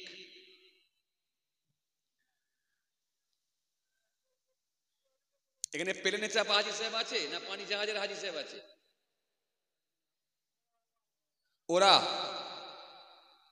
প্লেনে চাপা হাজি সাহেব আপনি না পানি জাহাজের? পানিতে ও উড়ে গেছে। ঠিক আছে। হাজি সাহেব, এই প্লেনে চেপে যেতে হলে মাঝে মধ্যে ভয় লাগে না? ভয় লাগে না?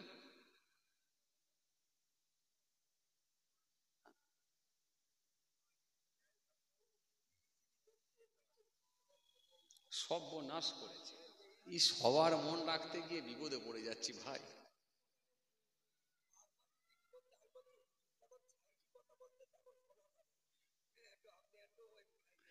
এত বলে দিয়েছেন তো, সাইটের কথা শোনা যাবে না। আচ্ছা, চেষ্টা করছি। আচ্ছা হাজি সাহেব, ওই প্লেন যখন উড়ছে আর যখন নামলো এই দুটো টাইম মা একটু ভয় ভয় লাগেছিল মানে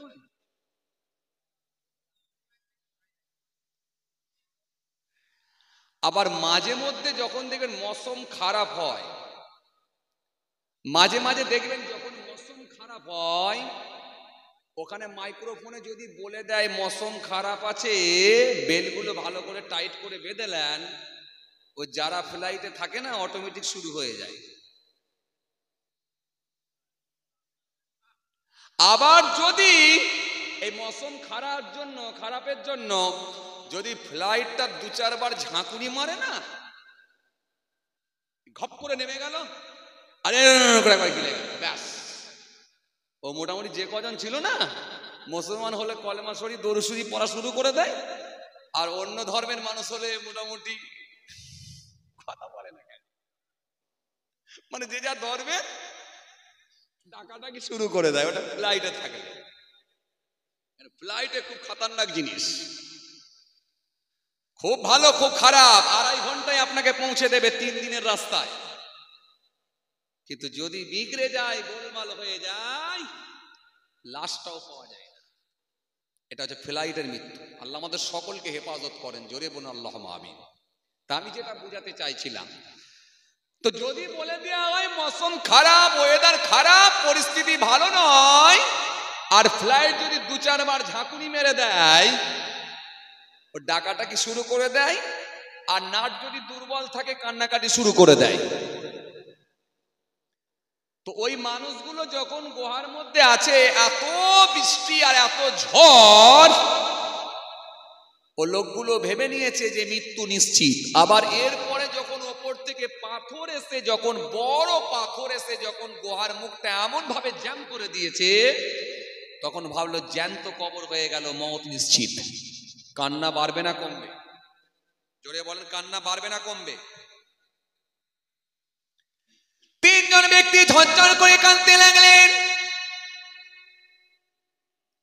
কাঁদতে কাঁদতে বলতে লাগলেন, ও ভাইরা, তোমরা কি জীবনে এমন কোন আমল করেছো যে আমলটা আল্লাহর সন্তুষ্টির জন্য হয়েছে বলে মনে হয়, যার মধ্যে ইখলাস ছিল, যার মধ্যে নিয়াত ঠিক ছিল, যেটা আল্লাহর সন্তুষ্টির জন্যই হয়েছে বলে মনে হয়?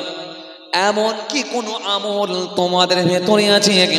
যদি এমন আমল তোমাদের ভেতরে থাকে, তাহলে সেই আমলের ওসিলা দিয়ে আজকের দিনে দোয়া করো। কেন তারাও জানতো ইখলাস ছাড়া কোনো আমল কবুল হয় না, ইখলাস ছাড়া, বিশুদ্ধ আমল ছাড়া কোনো আমল আল্লাহ দরবারে যাবে না।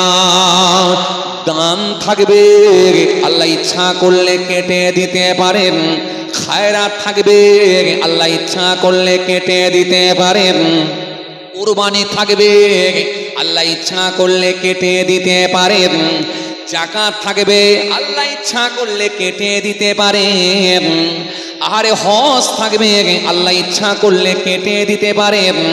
কিন্তু ইখলাস ব্যতীত কোন আমল কিন্তু আল্লাহ দরবারে যাবে না।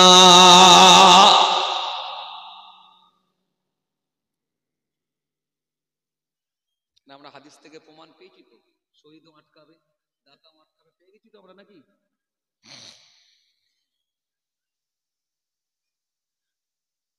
তো 3 জনা বলা বলি করতে লেগেছে, ভাই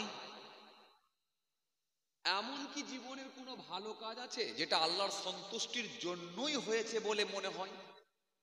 নিয়ত ঠিক রেখে, বিশুদ্ধ আমল, বিশুদ্ধ কোনো ভালো কাজ, ইখলাস ঠিক রেখে এমন কি কোনো ভালো কাজ হয়েছে বলে মনে হয়? যদি মনে পড়ে সেই ওসিলা দিয়ে দোয়া করো, নাহলে আজকের আর কোনো বাঁচার রাস্তা নাই, পথ নাই। 3 জনের ভিতরে একজনা বলতে লেগেছে, হ্যাঁ আমার মনে পড়েছে, আমার একটা ভালো কাজ ছিল। কি ভালো কাজ ভাই? আমার একটা ভালো কাজ ছিল।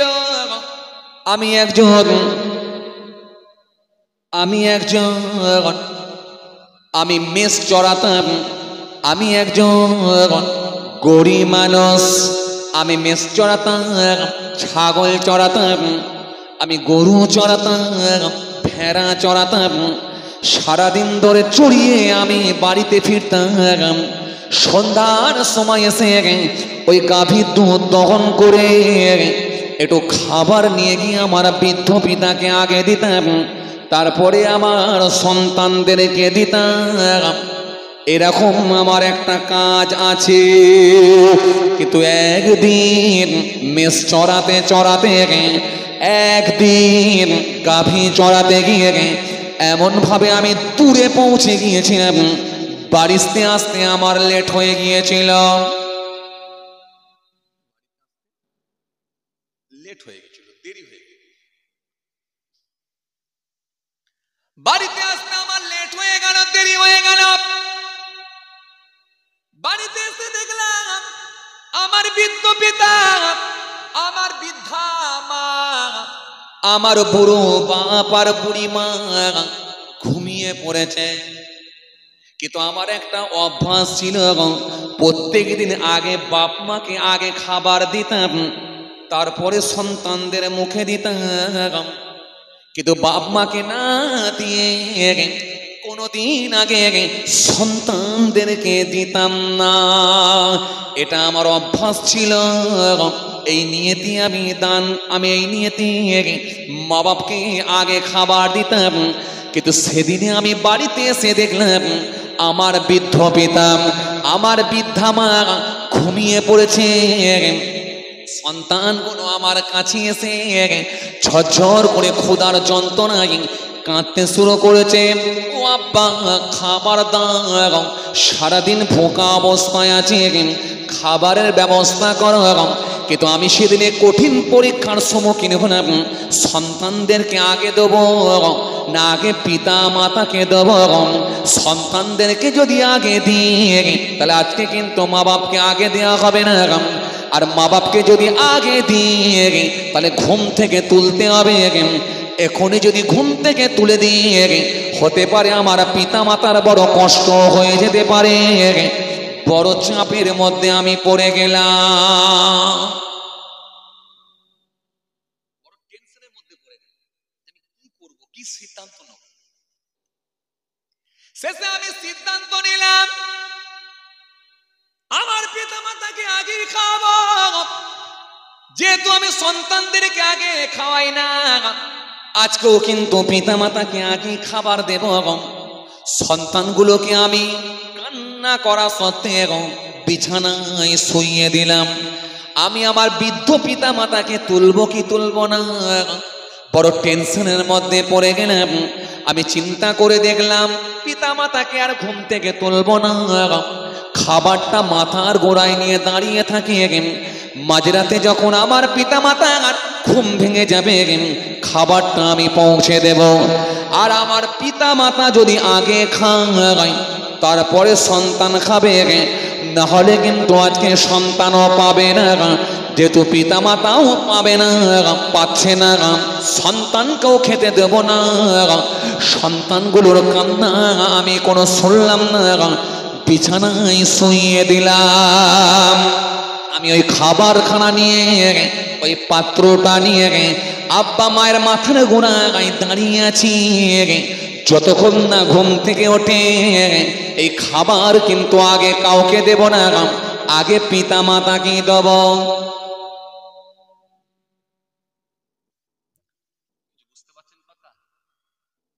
কেন আল্লাহ পাক কোরআনে বাণীর মধ্যে জানিয়ে দিয়েছেন ওয়া'বুদুল্লাহ ওয়া লা তুশরিকু বিহি শাইয়্যান ওয়া বিল ওয়ালিদাইনি ইহসান হুমা জান্নাতুকা ওয়া নারুকা রব্বির হামহুমা কামা রব্বায়ানি সগীরা। পিতামাতা সম্পর্কে একাধিক আয়াত এসেছে, একাধিক হাদিস এসেছে। সুতরাং মা বাপের গুরুত্ব আগে দেব। এই মা বাপ নিয়ে আলোচনা করলে আবার বুড়োগুলো একটু খুব খুশি হয়ে যায়।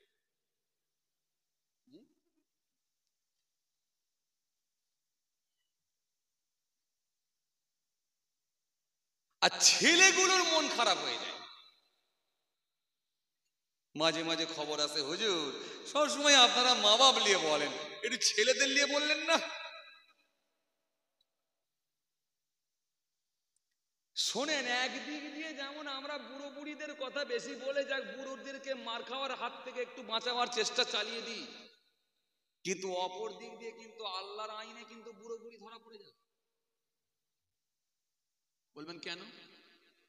সমাজে কি এমন পিতা নাই বলে মনে হয় যে নিজের ছেলেদের মধ্যে ন্যায় বিচার করতে পারে না?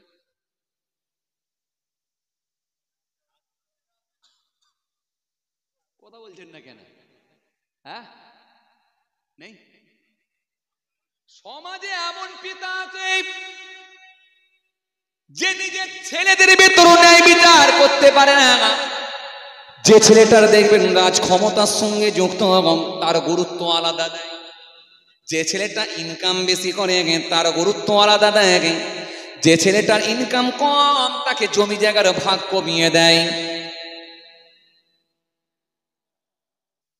সমাজে এমনও পিতা আছে দেখবেন, আমাদের সমাজে এমনও পিতা আছে দেখবেন, আহারে প্রথম স্ত্রীটা মারা গিয়েছিল, দ্বিতীয় স্ত্রীর তৃতীয় সন্তান, আর প্রথম স্ত্রীর একটা সন্তান দুবাইয়ে কাজ করে, কিন্তু দ্বিতীয় স্ত্রীর তৃতীয় সন্তান, দ্বিতীয় স্ত্রীর তিনটে সন্তান, এই দ্বিতীয় স্ত্রীর তিনটে সন্তান যখন বড় হয়ে গেল, সে মাকে বুঝিয়ে নিয়ে তার আব্বাকে বুঝিয়ে এত ফুট বা এত ফুট, এত ফুট বা এত ফুট সমস্ত জমি জায়গা ঘর বাড়িয়ে সব নিজেদের নামে রেকর্ড করে নেয়, আর ওই পক্ষের বড় ছেলেকে ফাঁকি দেয়।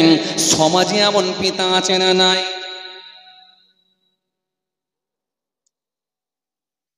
ইন্নাল্লাহা ইয়া'মুরুকুম আন তু'আদ্দুল আমানাতি ইলা আহলিহা ওয়া ইযা হাকামতুম বাইনান নাস আন তাহকুমু বিল আদলি ইন্নাল্লাহা নি'ম্মা ইয়া'iযুকুম বিহি ইন্নাল্লাহা কানা সামিয়্যাম বাসীরা।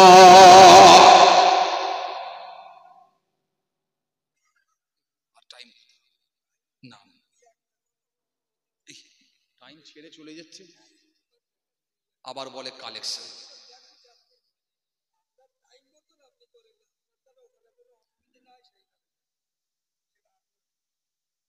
বিরাট চালাক লোক।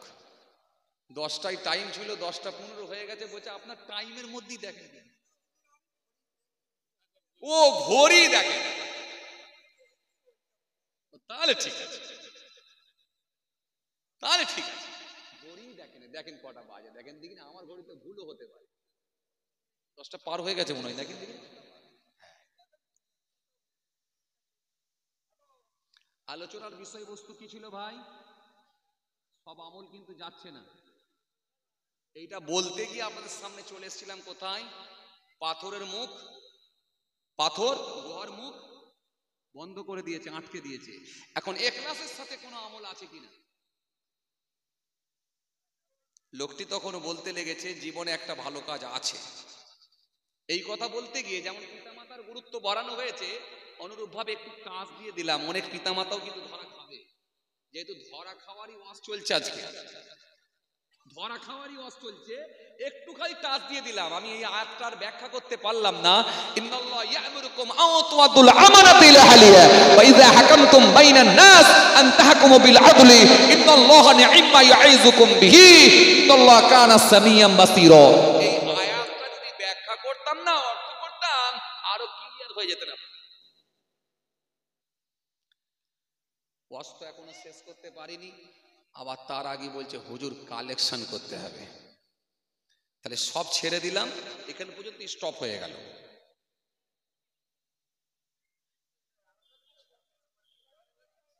আর হবে না। এই খাতালি চলে আসেন ভাই।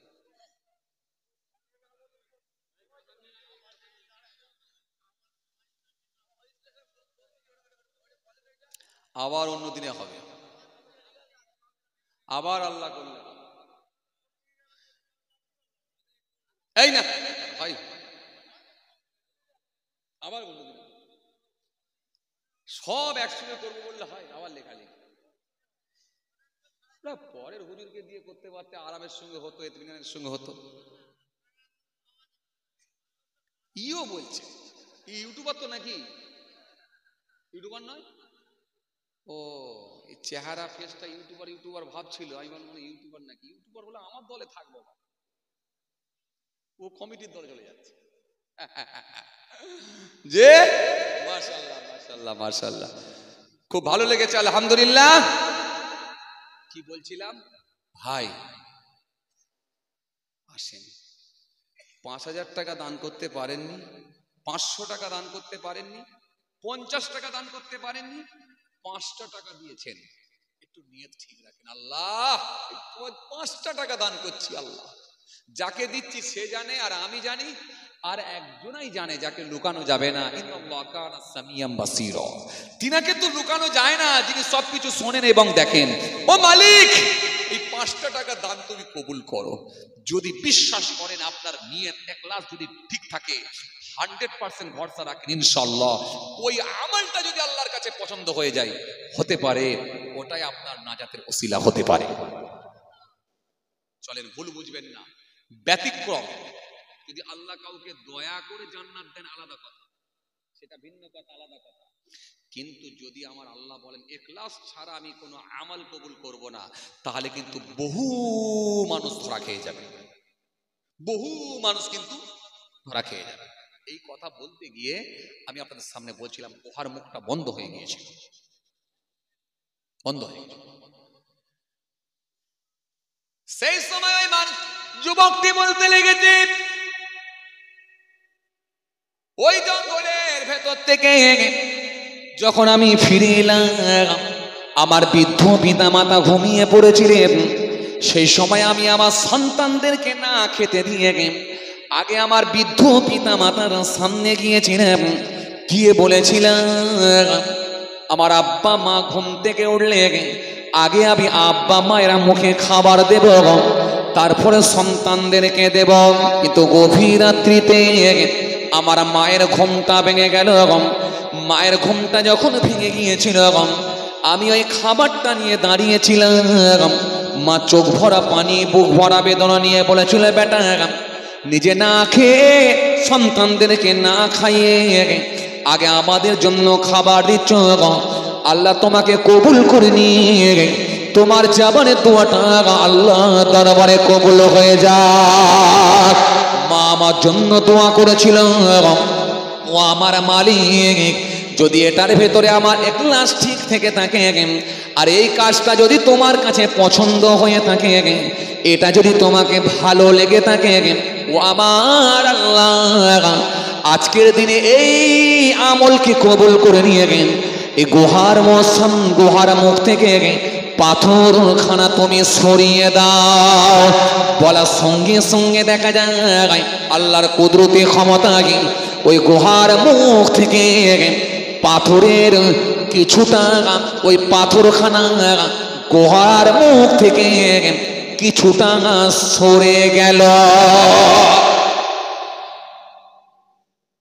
কিছুটা যখন সরে গেল বাইরের মুক্ত হাত বাতাস যখন ভিতরে প্রবেশ করতে লাগলো সূর্যের লাইট যখন দেখতে লাগলো তাদের মধ্যে আশার আলো জেগে উঠলো তার মানে ইখলাস দিয়ে যে আমল হয়েছে কবুল হচ্ছে তখন আর একজন ব্যক্তিকে বলল ভাই তোমার ভেতরে কি এমন কোন আমল আছে যেটা ইখলাস ঠিক ছিল বলো তো আজকে আমার কাছে আল্লাহর দরবারে একটু দোয়া করো তো তোমার ভেতরে কি এমন কোন আমল ছিল দ্বিতীয় ব্যক্তি বলছে আমার ভেতরে একটা আমল ছিল তৃতীয় ব্যক্তিকে বলছে তোমার ভেতরে কোনো আমল ছিল আল্লাহর সন্তুষ্টির জন্য হয়েছে তৃতীয় ব্যক্তি বলছে আমার ভেতরেও একটা আমল ছিল এই তিন ব্যক্তি যখন তাদের আমলগুলোর কথা মনে করে আল্লাহর দরবারে দোয়া করতে লেগেছে মালিক যদি তোমার সন্তুষ্টির জন্য হয়ে থাকে আজকের দিনে আমাদেরকে মুক্ত করো বলার সাথে সাথে এক ধাপ করে আমার আল্লাহ পুরো পাথরটাই সরিয়ে দিয়েছিলেন ব্যাস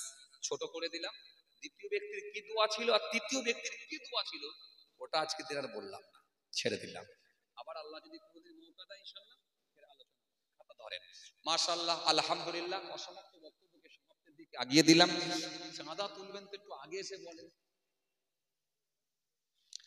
চলেন আমি আপনাদের সামনে খুব বেশি সময় নেব না আসেন এইটুকু বলি অন্তত রান্নার সরঞ্জাম অন্তত এইটুকু বলি আসেন আপনারাও এর ভেতরে কেউ এখলাস ঠিক রেখে আজকের মাহফিলে বসে বসে নিয়ত ঠিক রেখে বলেন দেখি ইনশাআল্লাহ ফার্স্ট কে দেবেন 1 বস্তা 25 কিলো চাল।